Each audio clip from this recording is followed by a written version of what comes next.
Hey, it's David Radney, your host of Scotch and Scripts. Thank you for joining me for episode 2 of my agent interview series. Today I will be interviewing Theresa Carlomagno, and she is the singing realtor. If you want to find out what that means, stay tuned. At the end, she's going to bless us with her gift. Theresa, hey, thank you so much for joining the second episode of Scotch and Scripts. Cheers to you. Cheers. I'm, of course, drinking on my end.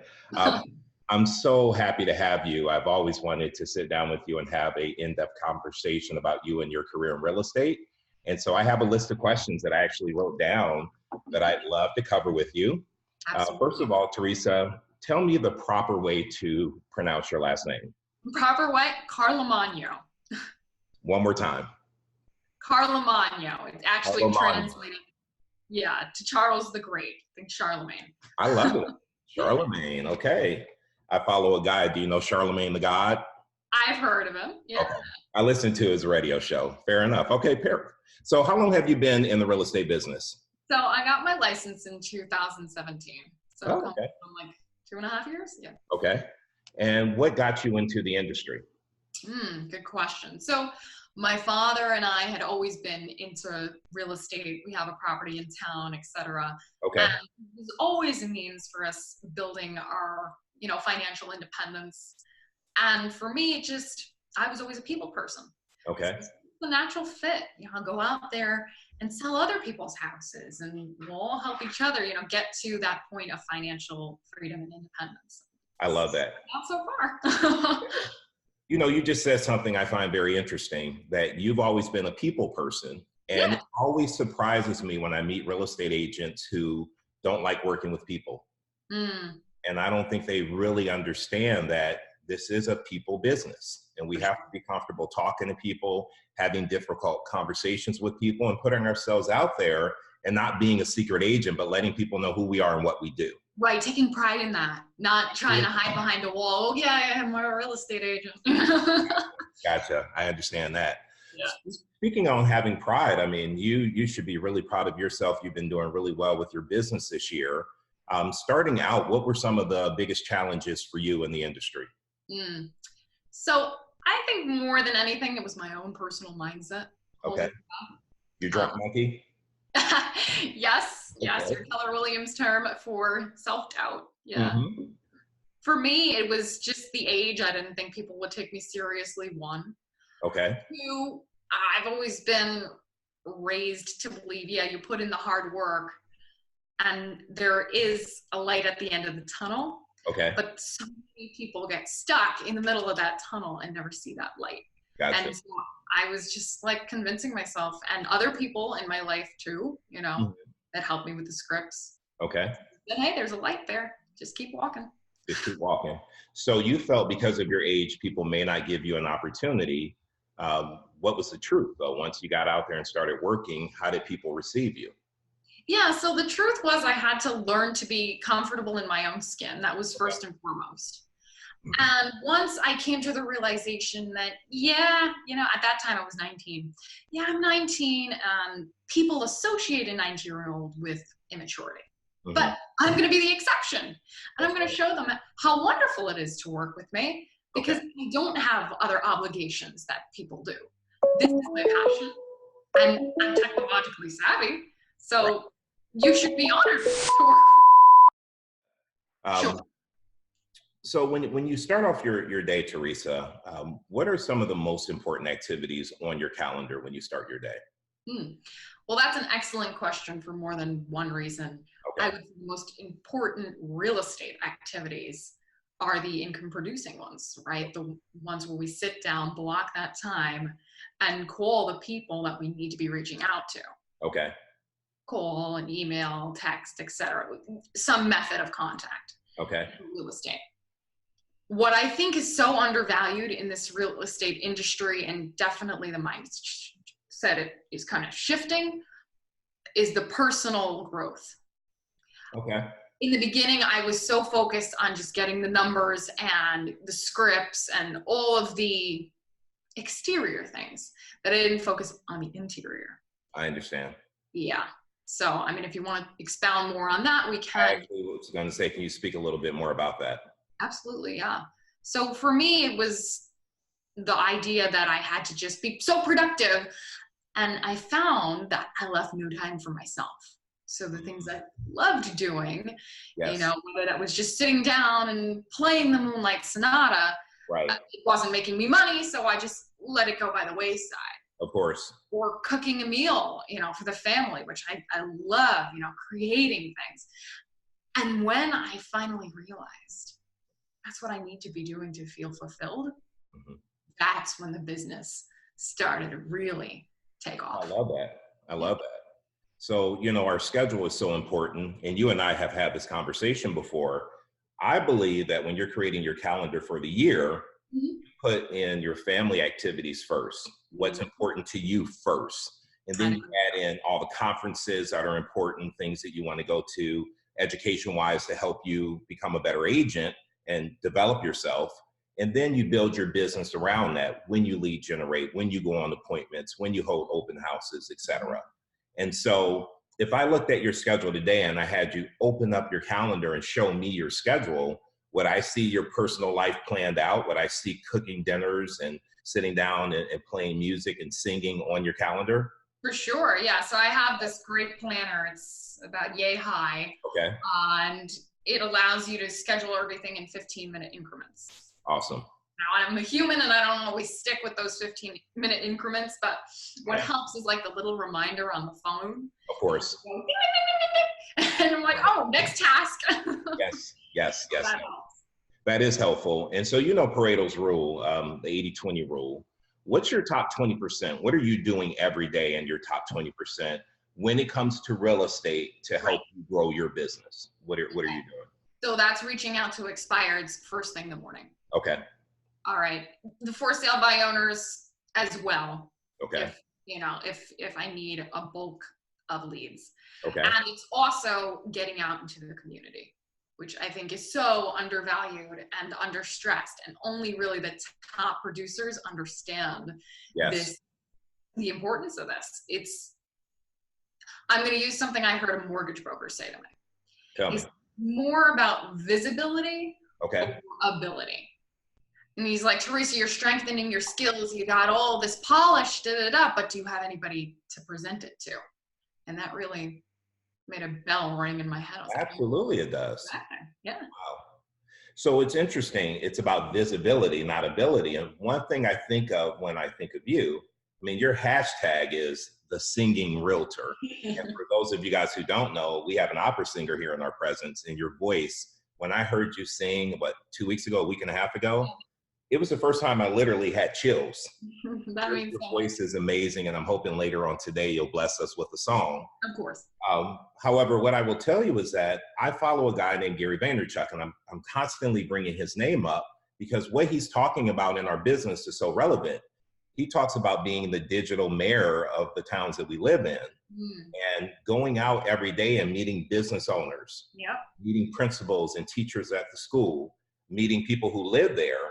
And with your voice, I just wonder, would you just go and sing a song in front of every store and go in and meet the owners and really create visibility for your business and help you grow? Well, that's definitely taken it to the next level. So what I do now, currently every Friday, I go and I see a new local business and I put a post out about it. I introduce myself, but you know what? I kind of like that creative edge and flair just to get that. Absolutely. There. I like that suggestion, David. And you do it once every Friday. Do you feel like that's enough time, or do you feel like you should be doing it more? I definitely could be doing it more. I mean, it's only going to help the business. It's not going to hinder it. Absolutely. Absolutely. And your voice is so amazing. Once people get out there and you post where you're going to be, I think you'll have crowds showing up just to hear you sing. It'll be quite a reception that you get once you start doing that. So let me ask you a question. What is the biggest strength for you when it comes to the real estate? What's your biggest strength? Biggest strength is my positive attitude. Awesome. To know that when I go to sleep at night, the next day could be entirely different, and it's all up to me. That's right. Okay. How do you work on your attitude and your optimism is there anything you do? Do you journal? Do you read affirmations? How do you work on Yeah, that? no, I definitely appreciate you asking that question.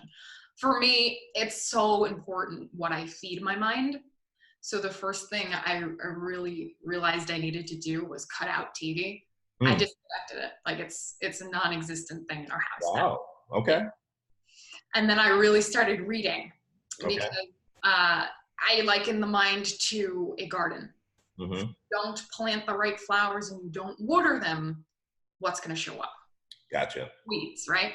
Right. So we wanted to make sure the weeds didn't exist Of course. and put in the good things that fueled that positive mindset. It's also the music I listen to as well. Okay. And what type of music is that? It's mostly classical music. Okay. Actually, studies show, can't recall off the top of my head which it is, that when you expose an infant to the harmonic intricacies in Okay. classical music, Okay. that their brains form and become much more mature at an earlier stage in life. And it Interesting. also calms the neurosis that can get into our minds from time to time. Gotcha. Just balancing that Okay. state pulsation. Mm-hmm. That's good to know. Yeah. All right. So thinking about your real estate business, what's your biggest opportunity for growth? Biggest opportunity for growth. Definitely getting the name out there, not being a secret agent, but more than that, Right. it's that self-value to know that I can be the best. I really can, Yes. because life is an ebb and flow. The top producers that are here today, Mm-hmm. we don't know how long, it's going to take for that to change, that trend. So I always say, as long as I provide the best value to my clients and the best service I possibly can, I'm doing my job. And I'm going to get to the top. That's how I'm going to do it. I think you're absolutely right. And listen, the top producers, I remember I was living in, was it Austin, or I was living in Dallas. Dallas. Okay. And I went up for a listing appointment. It was an expired. I knocked on their door and they invited me back for an interview. They mentioned to me that they were interviewing the top agent, not only in that development, but in the city. It was the top agent. Wow. And so automatically my drunk monkey started kicking in. There's no way I can, compete with this top producer. This person sells more homes. They've been in the business for 25 years. I'm brand new. No one knows me. And I had all this negative thoughts. However, I said, what's the worst that can happen? I already don't have the listing, so I may as well go and do the best that I can do. Mm-hmm. And so I went and I presented. I felt like I did an okay job. However, this top agent was coming in behind me, so I had to wait until they interviewed that top agent.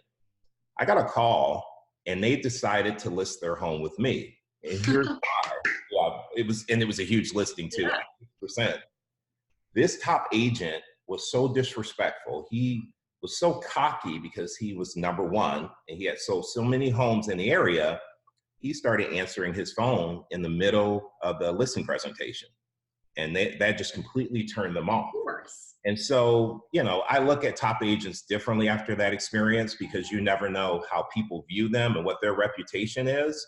And as long as you go in and do your best, you will continue to grow, and people will get to know your name and they'll get to see your results, and they will want to work with a singing realtor. Yeah. Yeah. Mm-hmm.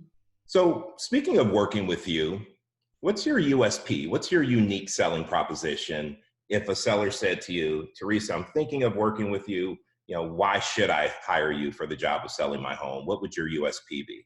For sure, and I'm happy to share that with you. So the model that my business is founded upon, life is founded on, is communication. Mm-hmm. So I call myself the singing realtor. Song is a form of communication. Very true. So for you, Mr. Seller, what that means is my responsiveness and my ability to inform you throughout the whole process, what's going to be going on, and be that center point, is going to be invaluable. Mm-hmm. Okay. When you call me, I'm there. Okay. And when the agents want to see the house, there's not going to be this back and forth. There's going to be constant understanding of what's going on. And even when there is a little hiccup, because anybody who tells you that it's going to be perfect is lying. Right. If there's a little hiccup, we get through it together because of that effective communication. I love that. Yeah. And how do sellers respond to that? Do they get it? Do they understand what you're saying? Sometimes, I mean, I don't work with everybody, David. You know, the clients that I work with love me, and I appreciate them because we get each other, you know, and there's that synchronicity. The ones who understand that I work with. The ones who don't see the value. I love you for saying that, because guess what? We shouldn't be working with everyone. If they don't operate the way you operate, Exactly. if they don't want to price their home where it will sell, if they don't want to pay you what you're worth, if they're just not a good person, you don't have to work with them, and you can choose who you work with. Yeah, because look at that. That transaction is going to be absolutely miserable. I mean, if you didn't get your commission, like I can't tell you. I had a good friend the other day say, "Oh, I just closed on the house." Right. And I was like, "Why aren't you smiling?" And it's like, because it was a miserable process. I worked with the woman for a whole year. She disrespected me. There were things done wrong. And yeah, I don't want to be in that position. I want to choose my clients. That's right. And here's a good thing. Just like we can be fired, we can also fire our clients. So if we get to the point where we feel the relationship's not working, we can always fire them as well.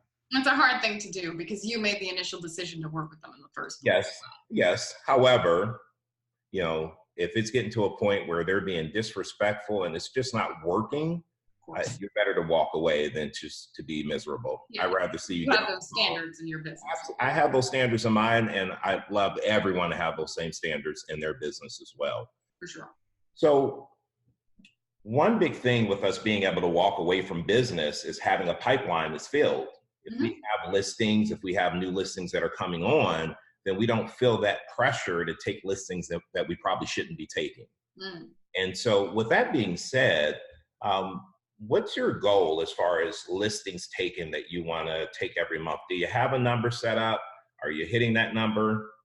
Yeah, I mean, I think there's always room for improvement, right? I mean, as humans. So the initial goal was just one listing a month, and I've been hitting that, you know.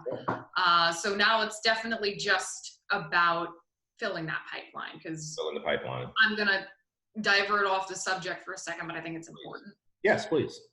So often we get so caught up with the business that we have that we forget 3 months from now, I'm going to be closing all these units and I'm not going to have anything. I'm going to be back to square one. So for me, it's just keeping that a priority. Okay. Yeah. Well, I think you're really smart for that. And especially during this time of year, we know at the end of June until really September, a lot of agents are taking that time off. They're on vacation, they're down the shore, they're with their family.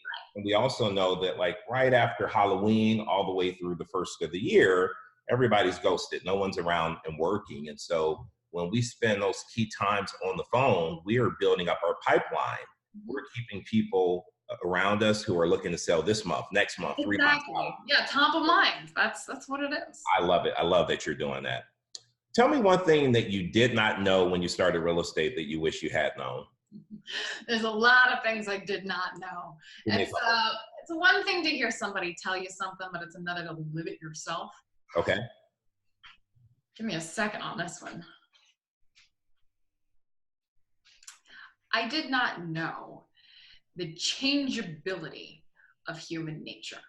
I did not know that somebody could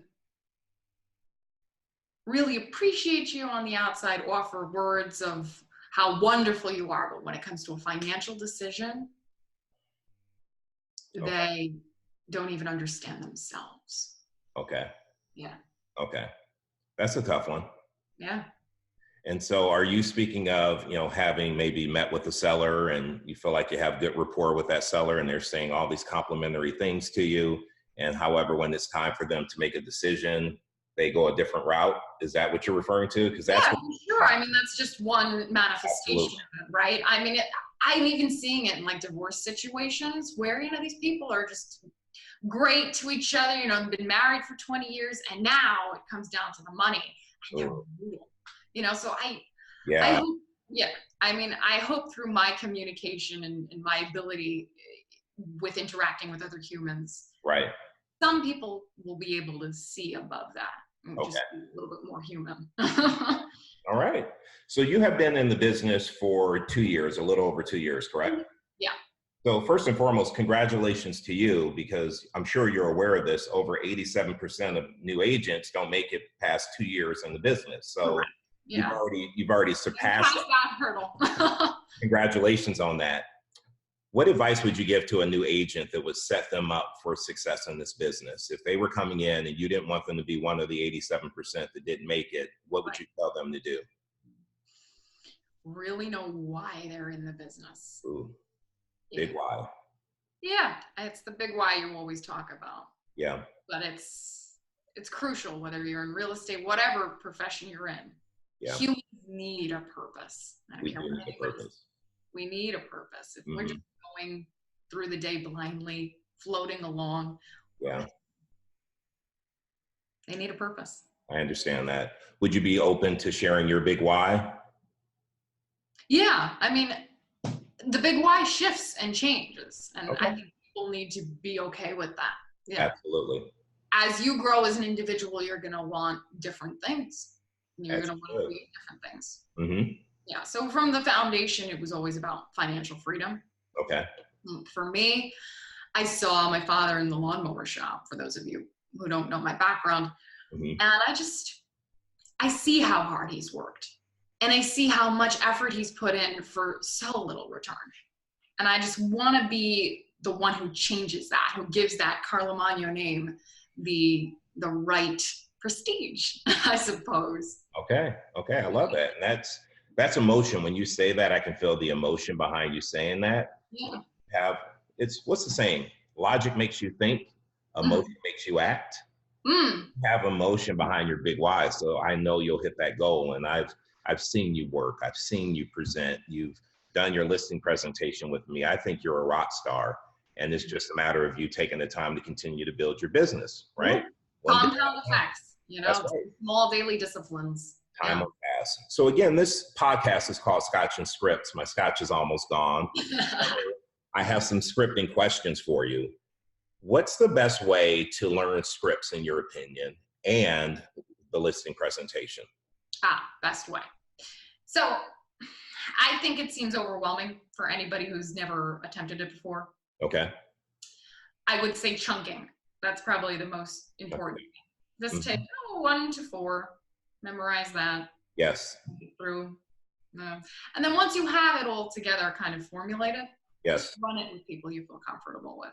Okay. People who aren't going to judge you are people who have been through the experience themselves, which is why it's so invaluable to have coaches and script partners, because they're in the same boat. Gotcha. Yeah. How often do you practice your listing presentation? I know I'm putting you on the spot here, but no, I appreciate you putting me on the spot. That's how we grow. Well, I kind of came away from it since I've been actively prospecting and keeping things up to date, which is once a week, really, and it definitely needs to be looked at much more. Okay. And so what's keeping you from doing it more than once a week? I love your calendar. Your calendar for more than once a week? Yeah, it's not on the calendar for more than once a week. That's okay. That's part of the thing. I think it's also a thing of mine, like when I deal with different individual personalities. Right. Sometimes they don't respond as well to something that's kind of canned and scripted. And of course. I've internalized it to a certain point. Okay. So much so that I can take it and shift it enough with the individual I'm working with. Okay. I like that. It's always good to go back to square one, to the basics. Well, here's the thing I realized with my business. When I knew my listing presentation, soup to nuts, and I would go in and present, I got the listing. And then I started getting cocky. Hey, I know this. I don't need to practice it. I got it. And then I started going on listing presentations and I didn't get the listing. And if I was being honest with myself and I reviewed the conversation I had with the seller, I was so off script. And so I had to go back to the basics and get back on script. And when I started doing that, my conversion rate increased. And so the message is always stick with the script, always practice the listing presentation script. And in this market, as we go through a shift, I think what's really important is the pricing conversation. I think that's going to be a very difficult conversation moving forward with sellers. Sure. You know, less about our commission and what we get charged, more about getting them to price the property correctly in a shifting market so it will sell. And so my little nugget to you would be, make sure when you are role playing that running comps and having conversation about price, really drill down hard on that. That will help you out tremendously. Yeah. I would agree with that. Thank you for that. Yeah. No, absolutely. And so is there a question that I should be asking you that I am not asking you that you can think of? That's what I always say to my clients. I know, right? I'm using scripts on you. In what realm? Within this real estate business. Mm-hmm. I don't know if you asked me where I see the business going or what value, you know, we can provide through this interview. You know, I would like to know where you see this business going. You saw the news recently that Purple Bricks is now closing down and going out of business. I absolutely did. Like toxins all over again. Exactly. Where do you see this business going as everybody is on their phones more and it's more technology driven? Where do you think this business is going? I love that question. I could really speak to it. Okay. So I definitely, growing up as a millennial, yes, see that there has been a shift in the way that people communicate. Okay. And it's got to such a point that they've isolated themselves, that there's more choices now than ever before. Okay. People feel trapped because they don't have that connection. Gotcha. You know? Yeah, I'm going to reference Andy Griffith's show, Mayberry. There's no Mayberries anymore. All There's right. a loss of that community feel. So circling to this Purple Bricks and Zillow and all these technological things that promise the moon, Mm-hmm. at the end of the day, there's an ebb and flow, right? And what goes up is going to come down. And at the end, it's always about human connection. Okay. That's what I firmly believe. And I have lived this. You know, when I sing to people, it breaks through that icy cold exterior. That's right. And I see the human. I That's see right. humanity and the tears that well up in their eyes. And that's a beautiful thing. And I think we could all do with more of that. I completely agree with you on that. You're building your brand. People have so many choices. Why should they choose you? Why should they work with you? How do they connect with you? It's so important. And that's something that we need to focus on. And that's another reason we need to be able to deal with people, because this is a people business. Absolutely. Absolutely. All day, every day. So I wanted to leave you with the opportunity to ask a question that I will pose on the next interview. I'm not sure who I'm going to be interviewing, but if you could give me a question that I could pose to them, I would appreciate that. Ooh, I hadn't prepared for this. I know. Question to pose to the next person. Mm-hmm. And it could be about real estate or their personal life. It can be any question, but I'd love to hear something that you may come up with on the spot. I know I'm putting you on the spot here. What do you want your ultimate contribution to society to be? What do you want people saying at your eulogy? Wow. I love that question. Yeah. All right. Thank you for that. And before we go, you promised that you might bless us with a little song to sing us out of this interview. In the spirit of adversity, I don't have any accompaniment. I didn't pull up, but I'm just going to do a cappella. So there's a song in Carousel. It's a Broadway show. Okay. And the woman is talking about adversity and walking through a storm. It says, walk on with hope in your heart. Though your dreams be tossed and blown, walk on and you'll never be alone. Love it. And that is just so comforting. So I'm going to sing that and let people read on it. Ready for my chills. When you walk through a storm, hold your head high, and don't be afraid of the dark. At the end of the storm is a golden sky.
You guys see the chills. Oh my God.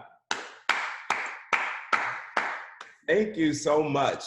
What a talent. What a talent. I'm blessed to even know you. My goodness. Same to you. You've been instrumental. Wow. Thank you. Thank you. I almost brought tears to my eyes. Perfect time to shut down the podcast. Thanks again. And I will be in touch with you. I appreciate your time today. And thanks for everything you shared. Of course. Likewise, David. All right. You have a good day. You too. Bye-bye.